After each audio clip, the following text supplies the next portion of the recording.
नमस्कार, जय हिंद साथियों। मैं शिवम पटेल, आप देख रहे हैं अपना भारत न्यूज नेटवर्क को।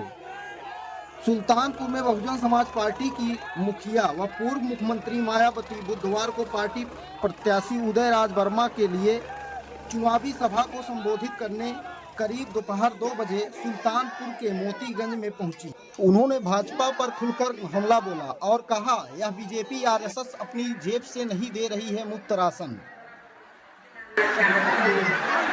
और इस संबंध में विशेष रूप में कांग्रेस, बीजेपी व इनके अन्य सभी सहयोगी दलों के बारे में ये कहना चाहूँगी कि आज़ादी के बाद शुरू हुई केंद्र व देश के काफी राज्यों में भी ज़्यादातर सत्ता जहाँ कांग्रेस पार्टी के ही हाथ में केंद्रित रही है।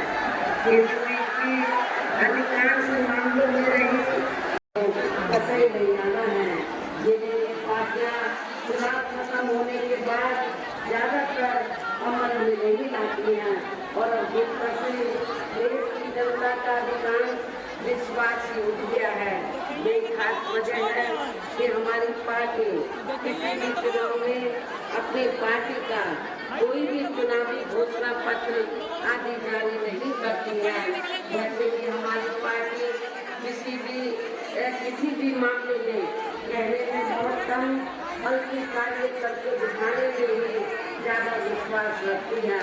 और उत्तर प्रदेश में 4 बार हमारी पार्टी के नेतृत्व में रही सरकार ने चुनाव में अपनी पार्टी के बिना कोई दावे के लिए चुनावी घोषणा पत्र के लिए प्रदेश में आने देने में काफी कुछ कार्य करके दिखाए हैं।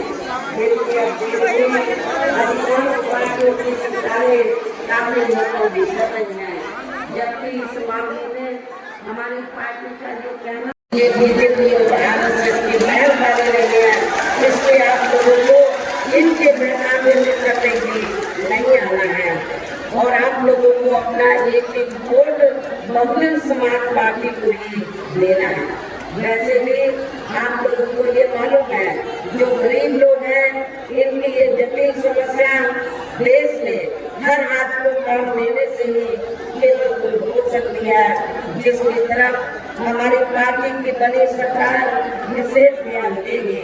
साथ ही देश में पिछले कुछ वर्षों से आए दिन बढ़ रही गरीबी, बेरोजगारी, महंगाई आदि से भी जनता बहुत ज्यादा दुखी व परेशान है, जिसे भी आर्थिक नीतियों में तब्दीली करके जरूर शुरू किया जाएगा। धर्म की भी आड़ में पिछले कुछ वर्षों से खासकर मुस्लिम समाज के लोगों का देश की भावना से जो इनका काफी ज्यादा शोषण व उत्पीड़न आदि किया जा रहा है, तो सरकार ने रोटी रोटी के साधन भी उपलब्ध कराए हैं, जो अब ये कार्य भी अधिकांश झंडे पड़े हैं, जिनको फिर बनाना चाहती है। तो इसी प्रकार आपके सुल्तानपुर जो जिला है या जो सुल्तानपुर लोकसभा की सीट है, यहाँ की भी जो स्थानीय समस्याएं होंगी तो उन्हें भी पूरी करने का पूरा प्रयास किया जाएगा। साथ ही हमने आप लोगों को ये मालूम है कि सुल्तानपुर लोकसभा की सीट से तो हमने इस बार पिछले वर्ग से मुस्लिम समाज के व्यक्ति को हमने चुनाव के मैदान में उतारा है। यदि आप अपना वोट देते हैं तो ये दोनों प्रत्याशी आपने जरूर बनाएंगे और जब केंद्र में हमारी पार्टी की सरकार बन जाती है तो इसके साथ ही यहाँ गरीबों, मजदूरों, बेरोजगारों, कर्मचारियों, किसानों, छोटे व्यापारियों एवं अन्य मेहनतकश लोगों के हितों का भी विशेष ध्यान रखा जाएगा।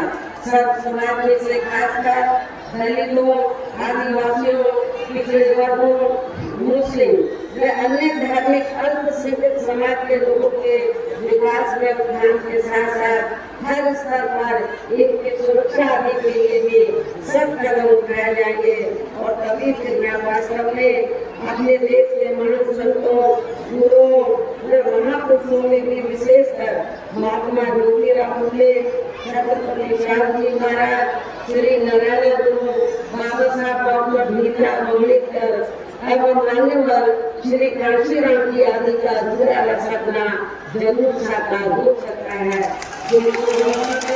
हमारे पार्टी के द्वारा हर स्तर पर पूरा आदर सम्मान दिया गया है। इन्हीं खास बातों के साथ ही हम मेरा देश में अपने स्टेट के लिए आपके क्षेत्र के लिए इसमें यही कहना है कि हमारी पार्टी ने यहाँ जिनको भी आपने अम्बेडकर लोकसभा की सीट से और सुल्तानपुर लोकसभा की सीट से इन दोनों सीटों से जिनको भी लोकसभा के लिए चुनाव के मैदान में उतारा है, जो आपके सामने मंच पर मौजूद भी है, तो उन्हें आपको जरूर कामयाब बनाना है।